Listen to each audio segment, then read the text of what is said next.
എൻ്റെ മോനെ ഈ കാണുന്ന ചീസ് ദോശയും അതുപോലെ തന്നെ ഇവിടുത്തെ ഗീ പൊടി മസാല ദോശയും കിഡിലൻ അടിപൊളി വേറെ എന്തെങ്കിലും വാക്കുകളുണ്ടാകും അങ്ങനത്തെ ഒരു ഗംഭീര ഐറ്റം എനിക്ക് ഭയങ്കര ഇഷ്ടപ്പെട്ടു.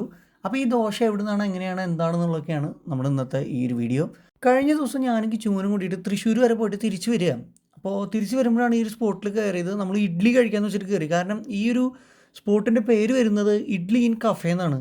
നമ്മുടെ അമല ഹോസ്പിറ്റലിൽ എത്തുന്നതിനേക്കാൾ മുന്നേയായിട്ട് എന്ന് വെച്ചാൽ തൃശ്ശൂരിൽ നിന്നും കുന്നംകുളത്തേക്ക് വരുമ്പോഴത്തെ ഒരു കാര്യമാണ് ഞാൻ പറഞ്ഞത്. അപ്പോൾ അവിടെ കയറി നമ്മൾ ഇഡ്ഡലി പറഞ്ഞപ്പോൾ അവർ പറഞ്ഞു ഇഡ്ഡലി ഐറ്റംസ് എല്ലാം തീർന്നു പോയി എന്ന് പറഞ്ഞു. എന്നാൽ ശരി ഓക്കെ, വേറെ എന്തുണ്ട് എന്ന് വെച്ചപ്പോൾ പിന്നെ ദോശയുണ്ട്, വേറെ കുറേ ഐറ്റംസ് പറഞ്ഞു. അപ്പോൾ നമുക്ക് എന്ത് ചെയ്യാം, ദോശ കഴിക്കാമെന്നുള്ളൊരു ഐഡിയയിലെത്തി. അങ്ങനെ നമ്മൾ 2 ദോശ പറഞ്ഞിരിക്കുകയാണ്. തൃശ്ശൂർ കുന്നംകുളം റോഡിലെ ആ ബ്ലോക്കിൽ കിടന്ന് വലഞ്ഞ് കയറി വരുന്നവർക്ക് ഒരു ചായയും മസാല ദോശ ഇവിടുന്ന് കഴിക്കുകയാണെങ്കിൽ നല്ല രസമുണ്ടായിരിക്കുമെന്നാണ് എനിക്ക് തോന്നുന്നത്. കാരണം ഞങ്ങൾ ആ ബ്ലോക്കിൽ നിന്നാണ് നേരെ വന്നിട്ട് ഇവിടുന്ന് മസാല ദോശയും ചായയും കുടിക്കുന്നത്. അപ്പോൾ എന്തായാലും ഞങ്ങളുടെ ഒരു എക്സ്പീരിയൻസ് പറയാനാണെങ്കിൽ എനിക്ക് ഏറ്റവും ഇഷ്ടപ്പെട്ടത് ഇവിടുത്തെ ഈ ചീസ് ദോശയാണ്.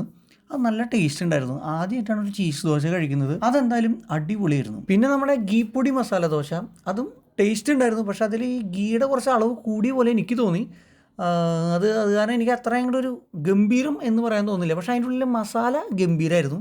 അത് നമ്മളെല്ലായിടത്തുനിന്നും കഴിക്കുന്ന മസാല ദോശയുടെ ആ ഒരു ടേസ്റ്റ് അല്ല, അത് ഒരു വ്യത്യസ്ത ടേസ്റ്റായിരുന്നു. അത് എനിക്ക് ഭയങ്കര ഇഷ്ടപ്പെട്ടു. അതുപോലെ ഇവർ നമുക്ക് തന്നിട്ടുള്ള സാമ്പാറാണെങ്കിലും ചട്നി ആണെങ്കിലും എസ്പെഷ്യലി ഈ ഓറഞ്ച് ചട്നി കിഡിലനായിട്ടായിരുന്നു. അതുപോലെ ബാക്കിയുള്ളതൊക്കെ അടിപൊളിയായിരുന്നു. ചായ ഒരു ആവറേജ് ചായ, ഗംഭീര ചായ എന്നൊന്നും പറയാൻ പറ്റില്ല. അപ്പോൾ അങ്ങനെയാണ് ഇവിടുത്തെ ഒരു ഓവറോൾ നമുക്ക് കിട്ടിയൊരു എക്സ്പീരിയൻസ്. നിങ്ങൾ ഈ ഒരു സ്പോട്ടിൽ പോയിട്ട് ഫുഡ് കഴിച്ചിട്ടുള്ള ഒരാളാണെങ്കിൽ എന്തായിരുന്നു നിങ്ങളുടെ അന്നത്തെ ആ ഒരു എക്സ്പീരിയൻസ് എന്നുള്ളത് ഒന്ന് താഴെ എഴുതി അറിയിക്കുക. എനിക്കെന്തായാലും ഈ ഒരു സ്പോട്ട് ഇഷ്ടപ്പെട്ടു.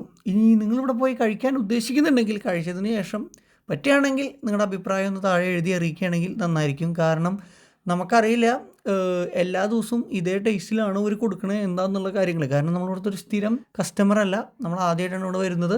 അപ്പോൾ എന്തായാലും നിങ്ങൾ പറ്റുകയാണെങ്കിൽ നിങ്ങളുടെ അഭിപ്രായം എഴുതി അറിയിക്കുക. നമ്മുടെ വീഡിയോ ഇവിടെ അവസാനിപ്പിക്കുകയാണ്. അടുത്തൊരു വീഡിയോയിൽ കാണാം. ഓക്കെ.